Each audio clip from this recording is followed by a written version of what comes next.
Sir ఇటు ఇంకో నిర్ణయం కాంగ్రెస్ వాళ్ళు తీసుకున్నట్టు తెలుస్తుంది సార్. అది ఎన్టీఆర్ ఘాట్‌ని లేపేసి అక్కడ అసెంబ్లీ కట్టాలి అన్న తీసుకొచ్చారు. మన కోమటిరెడ్డి రాజగోపాల్ రెడ్డి గారు నిన్న మాట్లాడుతూ అన్నారు.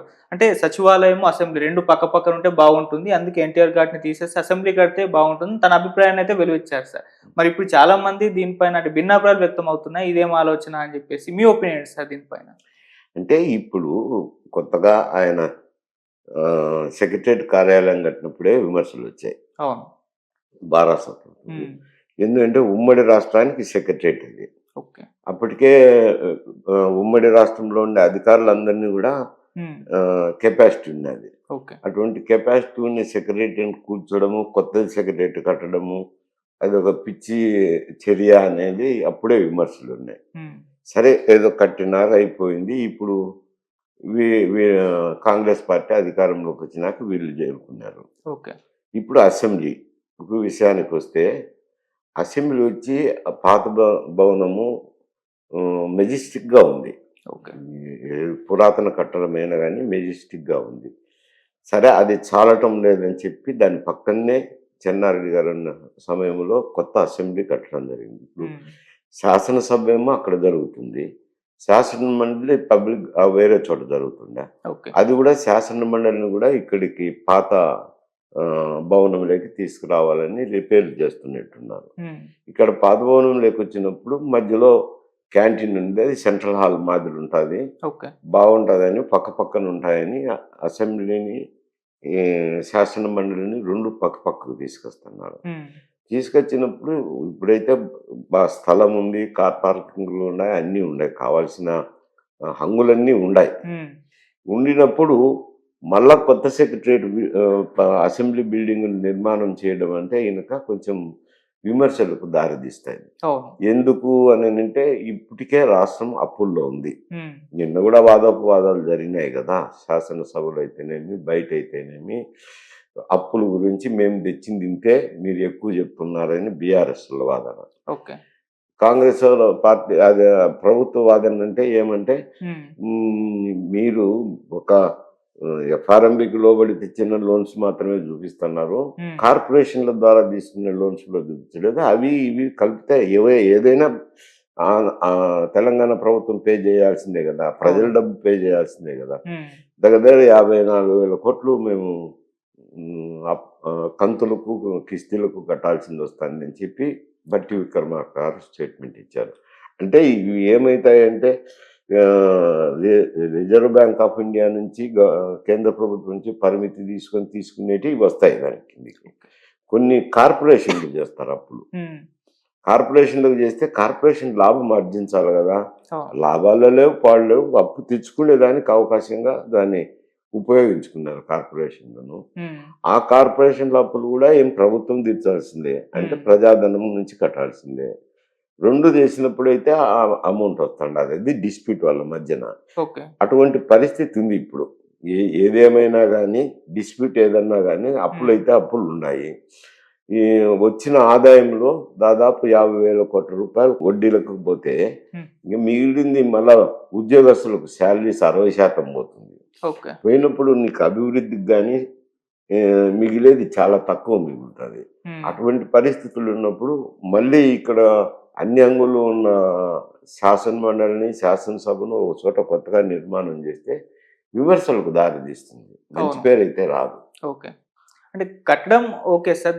కానీ ఎన్టీఆర్ ఘాట్‌ని తీసేసి కడదామనేదే ఎక్కువ. అంటే నందమూరి అభిమానులకు గానివ్వండి, లేకుంటే టీడీపీ వాళ్ళకి గానివ్వండి, వీళ్ళంతా కూడా విమర్శలు చేస్తారు, ట్రోల్ చేస్తారు. అంతే అప్పుడు హెల్త్ యూనివర్సిటీ పేరు మార్చినందుకే మనం చూసాం. ఎంత ఇదయిందో. ఇప్పుడు ఎన్టీఆర్ ఘాట్‌నే తీసేద్దామంటే ఆలోచన సరైనదే కాదు కదా సార్. మంచి ఆలోచన అని నేను చెప్పడం లేదు గదా! హ్మ్. అది సరే నువ్వు ఆడ నిర్మాణం చేయడం తలపెట్టడమే ఇబ్బందికర సమస్య ఇబ్బంది. ఆర్థిక అవును. పరంగా. హ్మ్. అటువంటప్పుడు తిన్ను నోటికి మెతుకులు రాలేదు గానీ మీసాలకు సంపంగినని అన్నట్టుంటది. ఇప్పుడు హ్మ్. అన్ని హంగులుండాయి. అవును. శాసన మండలిలో జరుపుకునేదానికి ఓల్డ్ భవన్ ఆహ్, బ పాత బిల్డింగ్‌లో ఒక అవకాశం ఉంది. ఓకే. పక్కనే శాసనసభ ఉంటది. మధ్యలో క్యాంటీన్ ఉంది. హ్మ్. మినిస్టర్ల రూములుండాయి. హ్మ్. ఒక పార్లమెంట్‌లో మాదిరి సెంట్రల్ హాల్ మాదిరి పని చేసుకునేదానికి ఉంటుంది, అందరు కలిసేదానికి మాట్లాడేదానికి ఉంది. అన్ని సౌకర్యాలు ఇక్కడ ఉన్నప్పుడు మళ్ళీ బిల్డింగ్ కట్టడమే అనవసరమైనప్పుడు ఇంకొకరి ఘాటేదో చేసినారు, మంచో చెడ్డో. ఆయన ఉభయ రాష్ట్రాలకు సంబంధించి ముఖ్యమంత్రిగా ఉన్నారు, ఆయన సమాధి అక్కడ చేసినారు, ఘాట్ ఏర్పాటు చేసినారు. దాన్ని తీసేస్తే ఎన్టీఆర్ అభిమానులేమో విమర్శిస్తారు. సరే, ఆ విమర్శలు పక్కన పెడితే ప్రజాధనాన్ని మనం జాగ్రత్తగా ఉపయోగించాలి కదా. ఊరికి బిల్డింగ్లు కట్టుకుంటా పోతే ఎట్లయితుంది? ఓకే, అంటే మళ్ళీ ఇంకో ముద్ర కూడా ఇప్పుడు కాంగ్రెస్ అంటే పడిపోయింది సార్. అదేంటే కూల్చివేతల గవర్నమెంట్ ఇదని చెప్పేసి కూడా విమర్శించని చూస్తున్నాం. అంటే హైడ్రా ద్వారా కానివ్వండి, ఇలా కొన్ని విషయాలు ఇది కూల్చివేతల గవర్నమెంట్ అని. ఇప్పుడు ఎన్టీఆర్ ఘాట్ లాంటిది ఒకవేళ నిర్ణయం తీసుకుంటే గవర్నమెంటే పడిపోయే ఆస్కారం ఉంది అని కూడా అంటున్నారు సార్. మీ ఒపీనియన్? గవర్నమెంట్ పడిపోతుంది అని నేను అనుకోవడం లేదు. ఇది అంటే హైడ్రాతో కూల్చివేతల గురించి, కూల్చివేతల ప్రభుత్వం అంటే కొందరు అక్రమ కట్టడాలు కట్టి నదుల్లో నీరు పారకుండాను చేసినప్పుడు అది సహజ సంపదను కొల్లగొట్టినట్టు వాళ్ళు అవుతారు కదా. వాళ్ళ దాన్ని కూలిస్తే వీళ్ళకి బాధపడాల్సిన అవసరం ఏముంది? ఇంకా ఇప్పుడు కొందరు పేదోళ్ళు పోతారు కదా, ఇబ్బంది పడతారు కదా అని అది వేరే సబ్జెక్ట్ అనుకోండి, వేరే ప్రాజెక్టు కూడా.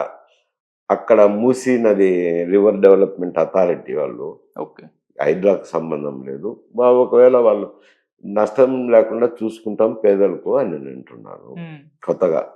అది మూసి ప్రచారం జరిగితే అటు రంగారెడ్డి జిల్లాలోను, నల్గొండ జిల్లాలోను, మెదక్ జిల్లాలోను పంటలకు మంచిగా ఉంటుంది, మంచినీరు అందుతుంది, పంటలు పండిస్తున్నారు కాబట్టి ఆ పంటలు కూడా తినే వాళ్ళకు కూడా నష్టం జరుగుతుంది కదా ఈ మూసి నీళ్ళు వాడితే. అందువల్ల మూసి చేసిన దానివల్ల కొంత ప్రాంతానికి నష్టం జరుగుతుంది, ఆ ప్రాంతంలో ఉండే ప్రజలకు నష్టం జరుగుతుంది, మిగతా వాళ్ళకైతే మేలైతే జరుగుతుంది. కానీ ఆ ప్రాంతంలో కూడా నష్టపోకుండా చూస్తాము అని నేను అంటున్నారు. కాకపోతే అది 4,000 కోట్ల రూపాయల ప్రాజెక్ట్ అంటున్నారు.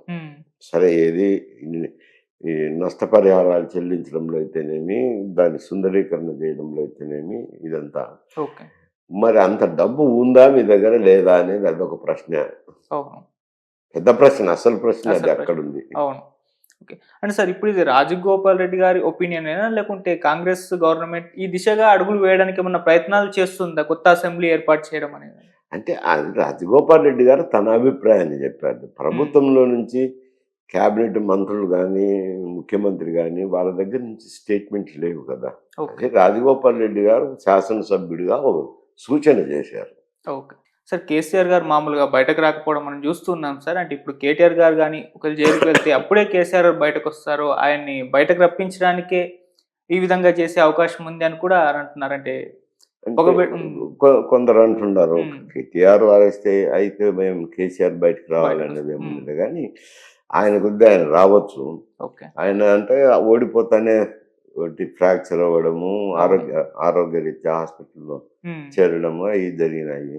మరి రెస్ట్ కొన్ని రోజులు తీసుకున్నట్టు వయోభారం ఉంది కదా. ఇప్పుడు ఏదో అమెరికా పోతారని కూడా వార్తలు వస్తున్నాయి.